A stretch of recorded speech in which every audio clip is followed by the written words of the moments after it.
everyone, welcome back to my channel for a brand new mystery with Molly. If you are new around here, if you've never seen my face before, then hi, my name is Molly and I post true crime videos every single week apart from last week. I'm really sorry there wasn't a new video last week. If you follow me on Instagram then you may know why, but basically this is the second time I'm filming this video. I did film this video to go live last week, but I went to edit it and the audio was really bad. I basically had a few issues with my microphone and it was just making the audio really like crackly and it just wasn't good. So I didn't want to post it and I decided that I would refilm it, but I didn't have time to refilm it to go live last week, which is why it's going live this week. So yeah, I do apologise that there wasn't a video last week, but sometimes technology just fails us, doesn't it? And these things can't be helped. But anyway, this week we are going to be talking about the case of Alexis Murphy. Now this is officially a solved case. Someone is currently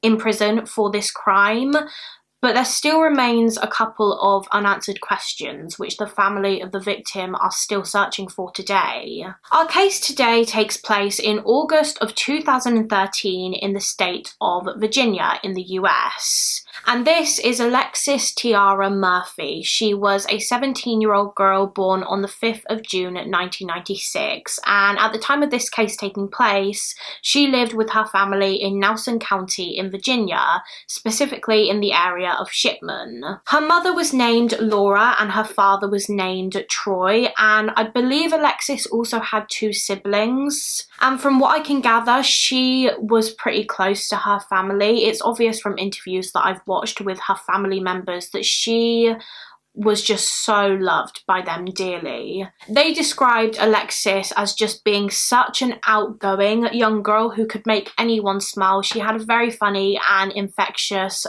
personality, and she was also just incredibly beautiful. Her family said that when Alexis would walk into a room, everyone in that room would stare at her because she was just so stunning. She would catch everyone's attention. She was also very athletic. She absolutely loved sports and her favourite sports to play were softball and volleyball. She was very popular in high school. She had a lot of friends, and as most teenagers did at this time in 2013 and still now of course, she loved being on social media. She had thousands of followers on Twitter and she seemed like the kind of person that literally everything she did, she would let her followers know. She would tweet about what she was doing pretty much every day. She just loved being active on her social medias. Alexis Murphy was just such a vibrant young girl who was excited for her future. She was in her last year of high school and she was looking forward to going to college. She had everything going for her. She had everything to look forward to. But in early August of 2013, that would all be taken away from her. It was the early evening of Saturday the 3rd of August 2013, and Alexis had decided that she was going to go shopping for some hair extensions. You see, she was going to be having her picture taken for her senior year at school soon, and she wanted to look her best and she wanted to make sure that her hair looked really nice for the photos. And so her mother Laura gave her some money for her hair extensions, and then Alexis left the house to go shopping, and that was the last time that Laura ever saw her 17-year-old daughter again. Around this same time, Alexis posted an update to her Twitter account and she wrote the tweet "Berg bound" because she was headed to Lynchburg. That was where she was going to get her hair extensions, and it wasn't too far. It was around a 20-minute drive from her home in Shipman in Virginia. She was driving on her own in a 2003 white Nissan Maxima car, which actually belonged to her father Troy. He had let her borrow it for the shopping trip. Alexis had a curfew set by her mother. She had to be home by midnight every single night. However, it wasn't until the next morning when her family realised that she didn't actually make that curfew. In fact, she never arrived home the previous night. Her mother Laura had been working an overnight shift at her job that night, and so she wasn't home to notice that Alexis hadn't arrived home if that makes sense. So early in the morning the next day, so this would have been Sunday the 4th of August, Alexis's grandmother, who lived with the family, woke up and she went to Alexis's room. But Alexis wasn't in her bed. And so the grandmother let her daughter, so Alexis's mother, know. And Laura was immediately concerned because this was not like her daughter. She had never missed her curfew before. So straight away, alarm bells started to ring. So Laura began ringing around different family members. She rang Alexis's aunt and her father Troy, and no one had seen or heard from Alexis. No one had any idea where she was, and her father Troy said that Alexis hadn't returned his car either. If you remember, Alexis had borrowed his car to go shopping that day and she hadn't returned it. Everyone was just so concerned because there had been no contact from her, and she also hadn't updated her social media either. The last tweet that she posted was the one that said she was going to Lynchburg, and she hadn't tweeted anything since then, which for Alexis I think was pretty out of character because she was so active on social media. She was constantly updating it, so the fact that she just stopped being active online seemed odd. And so her family decided to contact the local sheriff's department and report her as missing. So the police began their investigation into the whereabouts of Alexis Murphy, and her family took to social media straight away to raise awareness of her disappearance. Because as I keep saying, she had a pretty big following on there, so her family thought that this might help to find her quicker if they posted it all over social media. And it did really help give more exposure to her case, and as a result of this, many people started coming forward to help search for the missing 17-year-old. Meanwhile, her family was still trying to contact Alexis. They were constantly texting her and ringing her mobile phone, and they were just praying that she would pick up. But she didn't. The calls would just go straight to voicemail. Her aunties also held a press conference in which they begged for the public's help in finding their niece.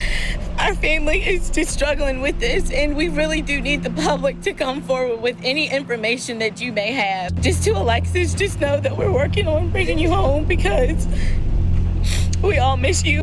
Alexis, if you're out there and you can hear us, just know that your family loves you. We will never stop until you are home. Our family circle is broken right now, but it will be mended. But sadly, no one really seemed to know anything. No one had any idea where Alexis was or what had happened to her, and concern for the teen's safety was just growing and growing. Now, initially in the investigation, the detectives did look into the possibility that maybe Alexis had just left of her own accord. Maybe she was unhappy and she wanted to run away and start a new life somewhere. They kind of have to look into this theory in every missing persons investigation because it does happen. Sometimes people just decide that they want to disappear.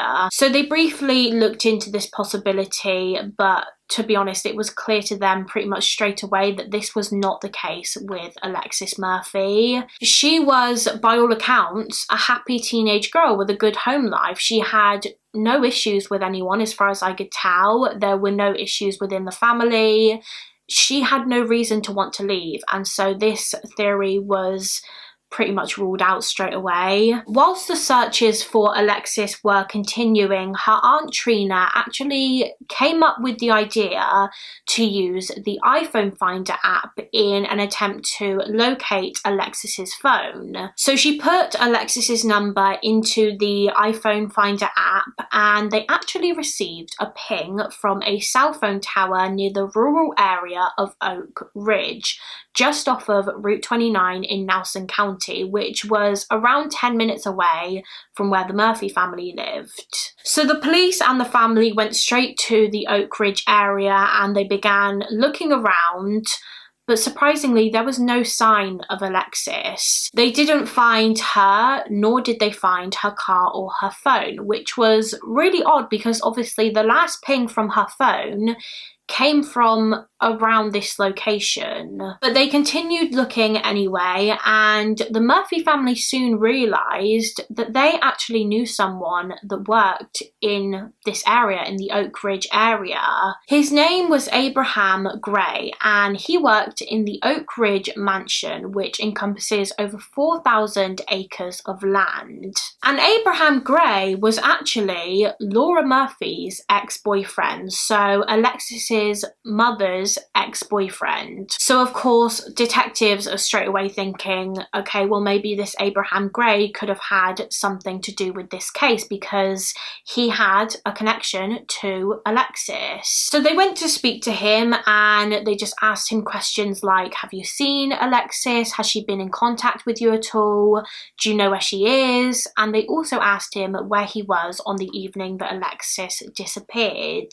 And Abraham just said no, sorry, he didn't have any idea where she was. He hadn't spoken to Alexis, and he said that he wasn't even in the area on the night that Alexis vanished. But obviously detectives can't just take his word for it, and so they decided to do a little bit of digging just to make sure, and quickly they were able to determine that his story checked out. I believe he probably had a pretty solid alibi, and they just didn't think he had anything to do with Alexis's disappearance. They were able to clear Abraham Gray as a person of interest, but now they were kind of just back to square one. What seemed like a pretty significant lead was now a dead end, and so the search for the missing teen intensified. The local police department realised that they needed more help with this investigation, and so the state police were brought in, and even the FBI, within a few days they had around 200 FBI agents involved in the case, and even more local police officers. They were all really doing as much as they could to find Alexis. They used a helicopter to get a better view of the area from above, and they also brought in sniffer dogs to see if they could pick up her scent.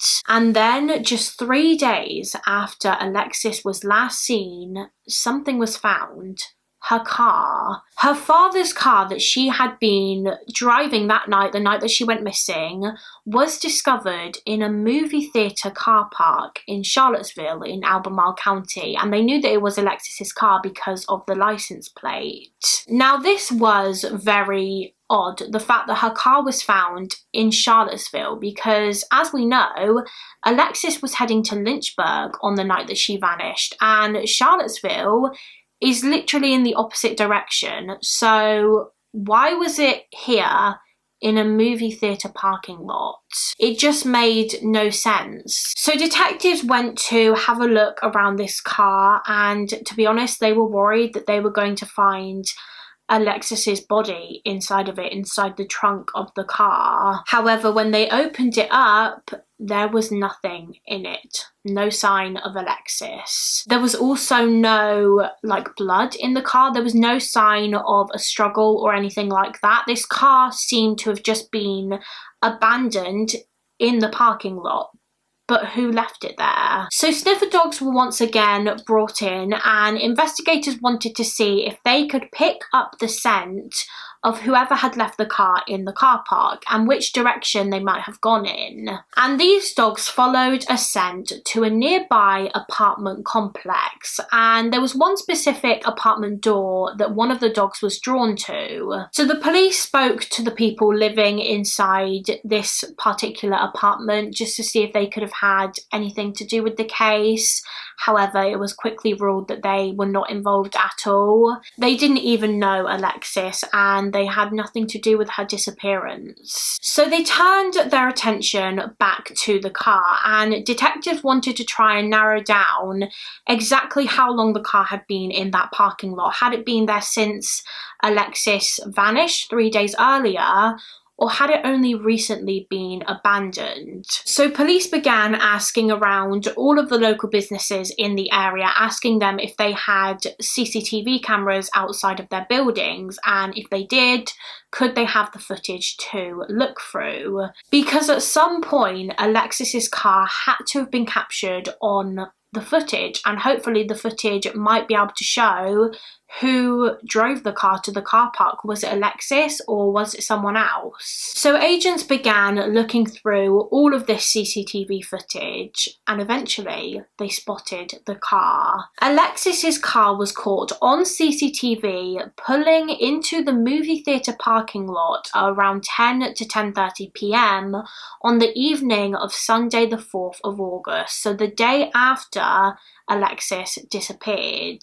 And on the footage you can see someone getting out of the car, and so detectives tried to enhance the video to try and get a better look of the person getting out of the vehicle, but it didn't really work. The footage was very grainy, it was in black and white, and of course this part of the recording was at 10 o'clock at night, so it was dark, and therefore detectives couldn't determine who this person was getting out of the car. All you could really see was a figure. So they began going through more and more CCTV footage to see if they could spot the car again, and they even expanded their search 30 miles north and 30 miles south, and they were just asking everyone who had surveillance footage in these areas to give it to the police to look through. So they were going through literally hours and hours and hours of CCTV footage in an attempt to find the car and get a better image of the person driving it. Meanwhile, as they were going through surveillance footage, other detectives were looking through Alexis's social media accounts. Like I've said throughout this video, she did have thousands of followers online, and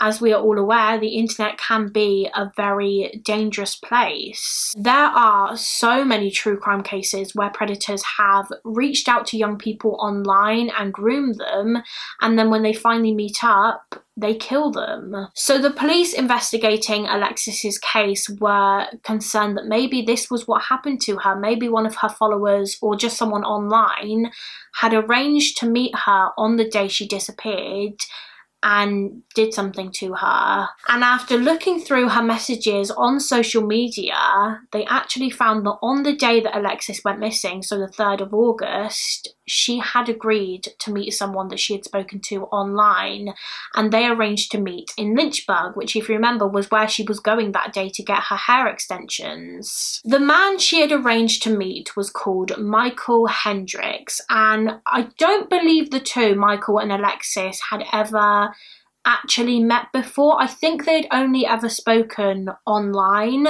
but they had exchanged several messages, and it was clear from these messages that they liked each other and they were attracted to one another. So detectives went straight to Lynchburg to speak to Michael Hendricks, and he told them that he and Alexis were going to meet up while she was shopping that evening, but that she never turned up. He said that Alexis ghosted him and that he never saw her, and after 6 o'clock that Saturday evening, she just stopped messaging him. So I think he just assumed that she had changed her mind and that she didn't want to meet him after all. And soon detectives were able to confirm his story. He must have had a solid alibi because they determined that he was not involved in Alexis's disappearance. He was completely innocent. So once again, detectives were just back to square one, and as I'm sure you can imagine by this point, they were feeling very defeated and frustrated because it seemed like every possible lead they had were just resulting in dead ends. The only evidence they really had in this case so far was that CCTV footage of Alexis's car pulling into the movie theatre parking lot, but they couldn't even tell who was driving this car, so it was kind of useless in a way. And of course, Alexis's family were really struggling with not knowing where she was or what had happened to her. Every minute without her probably felt like an hour, and they were just desperate for answers. Her father, Troy, was literally doing as much as he possibly could to generate more awareness of his daughter's disappearance, and he was going to every shop and store in the area and putting up posters and flyers with Alexis's face on and contact information. Everyone was just praying that 17-year-old Alexis Murphy would be found safe and well. And then not long after police discovered the CCTV footage from the movie theatre parking lot of Alexis's car, the police found even more footage that proved to be invaluable in this case.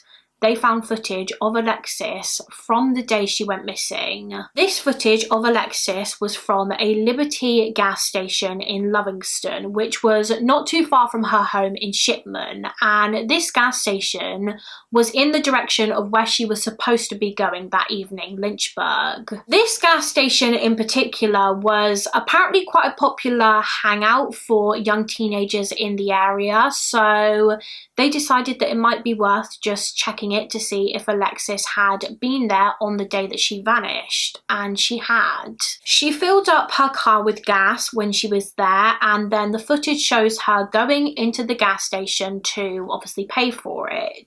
The employee at the gas station who served Alexis that day said that nothing really seemed off with Alexis. She was smiling and she just seemed completely normal. Although when her family looked at this footage, they were pretty concerned because they thought that Alexis just looked very blank in the video. They felt that she looked a little bit uncomfortable, which I feel like it's hard to determine from footage of her just walking into the gas station, but at the same time, this is her family and they know her better than anyone, and they felt that she looked uncomfortable. They felt like something was wrong.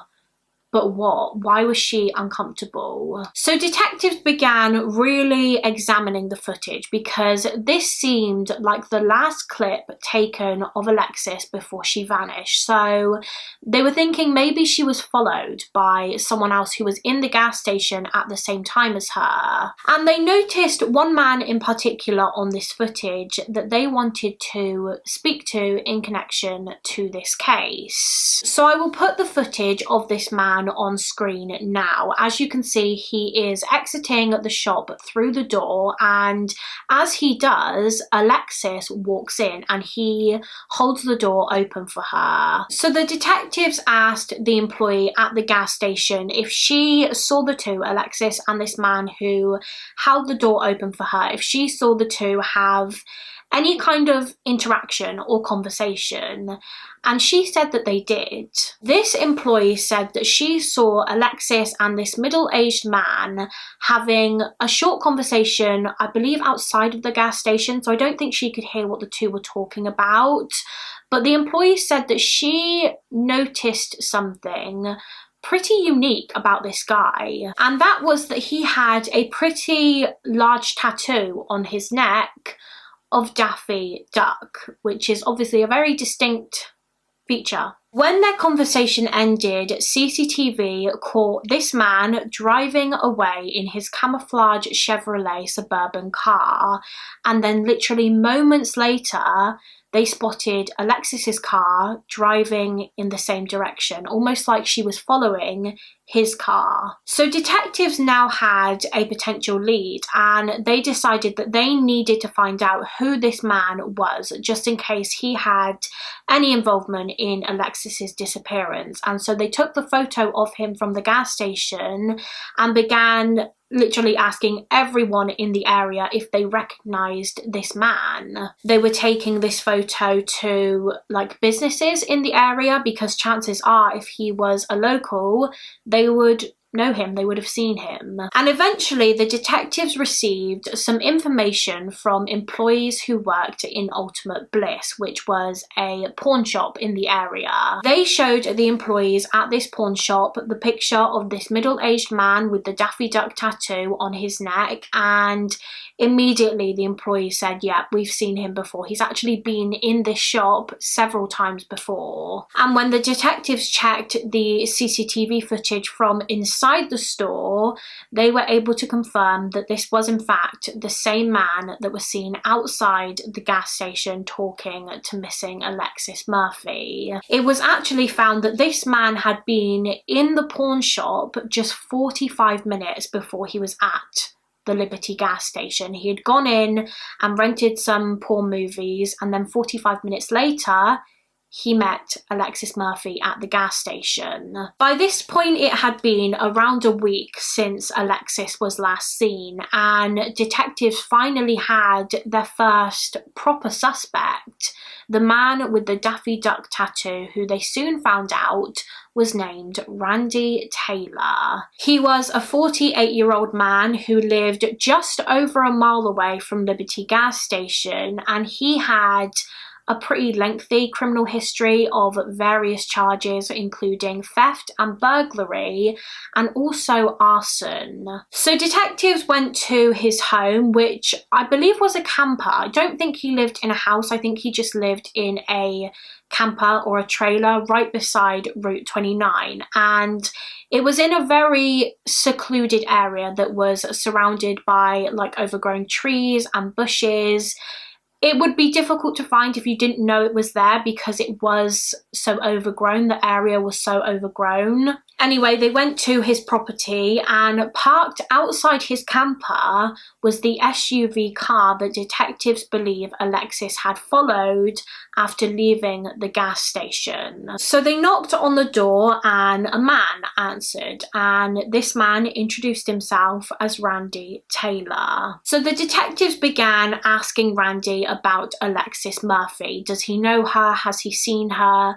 Did he see her on the day that she went missing? And Randy just said, no, sorry, I don't have any idea who she is. So already the detectives know that this man is lying because they've got footage of both of them from the gas station, and the employee from the gas station said that she saw the two of them, Alexis and Randy, chatting. So they knew that he wasn't telling the truth.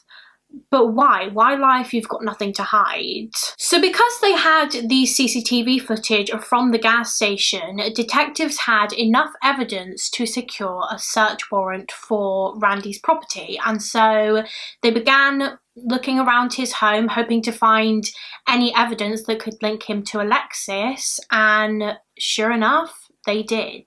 In his camper, I believe on the pillow of his bed, forensics recovered one long black hair that they believed belonged to an African-American female. They also found a fingernail on his carpet, and this fingernail looked like it had been torn off, perhaps in like a struggle or something. And as well as that, they also found a diamond stud, which they believed at first was an earring. However, it was soon determined that it was a lip ring or a lip stud for a lip piercing, and 17-year-old Alexis Murphy had a lip piercing. So they collected all of these three things as evidence: the hair, the fingernail, and the diamond stud, and they sent it all off for DNA testing to see if they belonged to the missing teen, because if they did, then there is a concrete link between Randy Taylor and Alexis Murphy, and they know for definite that he had to be involved in her disappearance. Meanwhile, whilst they were waiting for those results to come back, they continued to search the property and the the overgrown area around his property to see if they could find anything else. They actually had reason to believe that Alexis's cell phone was around the same area where Randy lived, because they received a ping from it from a cell site that was just 1 mile north of the Liberty gas station, which was very close to where Randy Taylor lived. So they once again brought in sniffer dogs, and these dogs were trained to sniff out cell phones, and in less than an hour the dogs had found a phone very near to Randy's home. One source said that it was about 70 feet away from his home, whereas another said that it was only 15 feet away. So I'm not sure what's accurate there, but regardless, they found a phone, and this phone was soon determined to be Alexis Murphy's. And less than 2 days after the black hair, fingernail, and diamond stud were sent for testing, the results had come back, and all three matched Alexis's DNA. they all belonged to Alexis Murphy. So now the detectives had a lot of evidence against Randy Taylor, a man who had previously said that he had never even met Alexis Murphy. So they went to question him at his home again, and this interview lasted for 8 hours because despite all of the evidence they now had against him, Alexis's DNA in his home and her cell phone just feet away from his property, he was still denying any involvement in her disappearance. And they even showed him the evidence they had against him, but he still was not admitting anything. He was not giving anything up.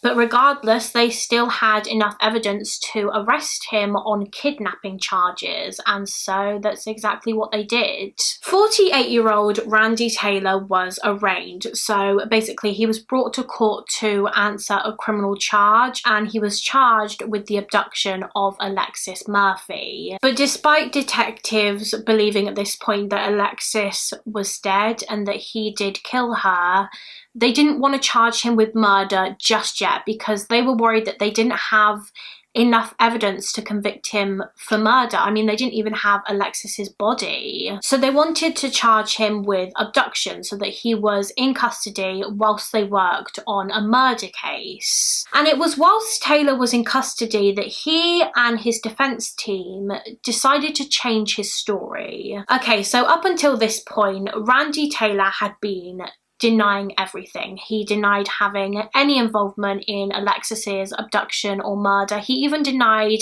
having ever met Alexis Murphy, despite all of the evidence they had against him. But now he decided to change his version of events, and he said that he did remember meeting Alexis at the gas station that day. He said that they were chatting for a while and that she agreed to come back to his property with him to buy some drugs. However, Randy said that Alexis wasn't alone when she came to his camper. In his own words, a black man with dreadlocks accompanied her to Randy's home, and this black man was apparently a drug dealer, and both Randy and Alexis wanted to buy some drugs from him. I hope that makes sense. I don't know if I explained that in the best way, but Randy said that he and Alexis met this man, this drug dealer, at the gas station, and that all three of them decided to go back to Randy's property so that Randy and Alexis could buy drugs from him. Now, some sources say that Randy gave detectives this guy's name, gave the name of the guy that was with Alexis at his camper. So my guess is that his defense team were able to dig up the name of someone that knew Alexis so that it makes his story seem more credible. But he basically told the detectives that this guy's name, this drug dealer's name, was Damien Bradley. He said that Damien and Alexis were both at his camper that day. He said that the three of them drank a couple of beers and then they both left together. He said that Alexis left his property with Damien and she was laughing and smiling, and that was the last time that he saw her. Randy said that she was alive the last time he saw her. So he was basically implicating this Damien Bradley, and I don't think the detectives really believed him, really believed Randy, because I mean, if that was what really happened, why is he only just telling them this now? Why would he not tell them all of this when he was first questioned? Why would he deny having ever met Alexis if he was innocent? So yeah, I don't think they really believed this story at all, but at the same time, they do have to look into it to rule it out.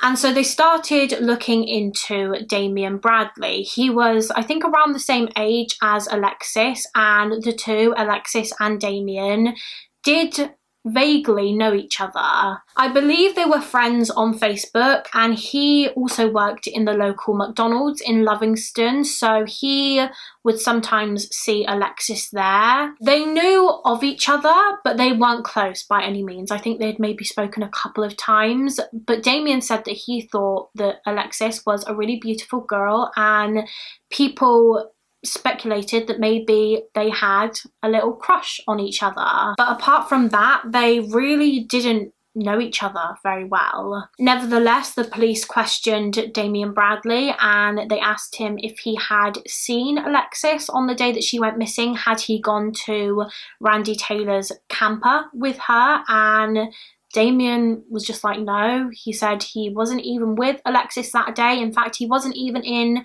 the area at the time of her disappearance. The weekend that Alexis went missing, Damien was actually in Alabama with his father, and the detectives were able to check that and confirm that. So his alibi was pretty rock solid. They also took his DNA just to check against the evidence that they had in this case, and his DNA wasn't on any of it. So there was absolutely no evidence to say that he was involved. It was clear that this was just Randy Taylor's desperate attempt at pushing the blame onto someone else. Meanwhile, as the police were still building their murder case against Randy Taylor, they were conducting forensic searches on his property.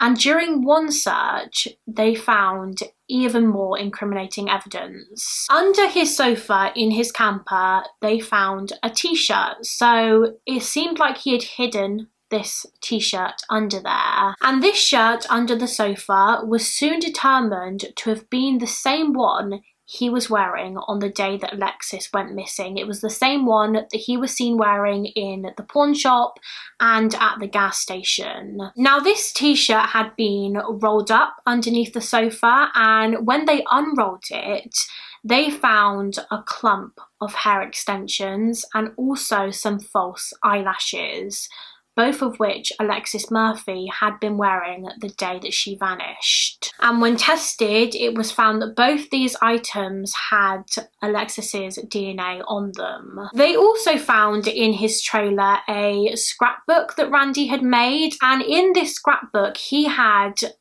cut out and stuck down a load of naked pictures of females, but he had stuck another girl's face on their bodies. So he had cut out pictures of this specific woman and taped them over these bodies. And this woman, or girl I should say, was the daughter of one of his co-workers, which is just so creepy. But going back to that t-shirt that was hidden under the sofa, they noticed that it had a stain on the back of it, and it was soon determined that this stain was blood. So the blood was tested and it was also a match to Alexis Murphy. They had all of this evidence against Randy Taylor, and now they had Alexis's blood on his shirt, and it was clear from all of this evidence that there had been a violent struggle in his camper between the two. You know, they had Alexis's blood, they had her fingernail that looked like it had been torn off, they had clumps of her hair that had been pulled out. It was obvious that there had been a violent struggle. It was obvious that Alexis really tried to fight for her life. Detectives were certain now more than ever that Alexis Murphy was dead. They had blood evidence now to say that Randy Taylor had killed her, and even though they hadn't found her body, they believed that they now had enough evidence to go forward with a murder charge. And so that's exactly what they did. They charged 48-year-old Randy Taylor with murder. He decided to plead not guilty, and so the case went to trial, but ultimately in May of 2014, so less than a year after Alexis disappeared, he was found guilty of first-degree murder and abduction with intent to defile, and he was given 2 life sentences. Randy obviously went straight to prison, and he has been in prison ever since, and he has never given up the location of her body.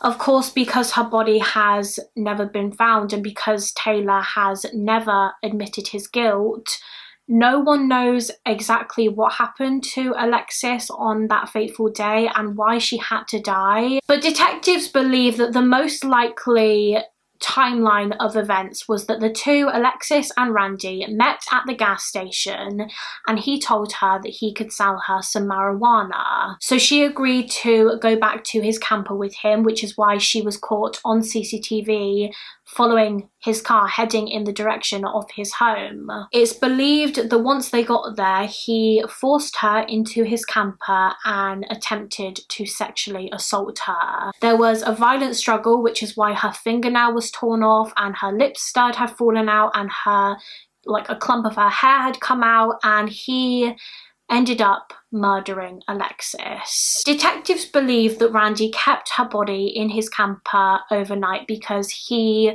was probably panicking and he didn't know what to do with the body straight away. But then the next night, they theorized that he drove somewhere, probably Charlottesville, and he disposed of her body there. And then after, he drove her car to the movie theatre parking lot where it was later found. And he clearly hid her body very well because she has never been found to this day, which is so heartbreaking because her family can't give her a proper burial. I believe they have continued to look for her body over the years, but they are still yet to find it, and we can only hope and pray that they do find her one day soon and they can put her to rest. But that isn't it for this case, because just 2 months after Randy Taylor was convicted, some people began to wonder if the wrong man had gone to jail for the murder of Alexis Murphy. Because around this time in 2014, there was another man from Virginia named Jesse Matthew who was suspected of murdering 2 teenage girls, Morgan Harrington in 2009 and Hannah Graham in 2014. Both of whom disappeared from Charlottesville. He was charged and subsequently convicted for both murders, and it was after he was convicted that Randy Taylor's defense team were just like to the detectives, well, hold on a minute, maybe you should look into the possibility that Jesse Matthew was also involved in the Alexis Murphy case. Since, if you remember, Randy Taylor described the man who left his camper with Alexis that day as being a black man with dreadlocks. Maybe Jesse Matthew was that man and Randy Taylor was actually innocent all along. So detectives investigated this potential link between Jesse Matthew and Alexis Murphy. They took his DNA and tested it against all of the evidence they had in the Murphy case, and none of it was a match. All of the evidence they had in the Murphy case pointed to one man and one man only, Randy Taylor. Once again, he had tried to implicate someone else in the crime, and because it didn't work again, Randy Taylor actually decided to make a confession. Randy sat down with the prosecutors and said that he wanted to make a deal with them. He said that he would tell them where Alexis's body is, the location of her remains, if they agreed to reduce his 2 life sentences down to just 20 years in prison. I don't think he directly admitted to the murder, but he said, if you reduce my sentence, I will tell you where you can find the body. But Alexis's family were just like, no, we are not going to let him have this deal. Even though they are desperate to find Alexis's body, they couldn't risk this man, this very dangerous man, being let out in 20 years because he would just do it again. He would just do it to another girl, and they couldn't let that happen. And I just think that is so incredible of the Murphy family, the fact that they almost in a way sacrificed finding Alexis's body so that they could keep another girl safe from this dangerous man, so that this man would never be let out of prison to do it to someone else. I just think that is so selfless of them, because this man could do it again if he was let out in 20 years. I think he would be in his late 60s to early 70s if he was let out in 20 years, so he could definitely do it again. So the deal was thrown out, and as of today, Randy Taylor still has 2 life sentences. So he will more than likely spend the rest of his life in prison. And a lot of people, including the police, believe that Alexis Murphy was not his only victim. They suspect that he was responsible for the disappearance of another young girl, 19-year-old Samantha Clark. In 2010, she vanished from Orange County in Virginia, and she has never been seen since, and her body has also never been found. Now, initially, the police thought that maybe she was killed by Jesse Matthew, but eventually he was ruled out of her case, and people began suspecting Randy Taylor because they actually found out that Randy Taylor had been in contact with Samantha on the day that she disappeared. Apparently they knew each other quite well because they lived in the same trailer park in 2010 when Samantha went missing, and it was discovered, I believe through phone records, that the last phone call Samantha made before she vanished was to Randy Taylor. Now, apart from that phone call, I don't believe there is any more concrete evidence linking Taylor to Samantha's case.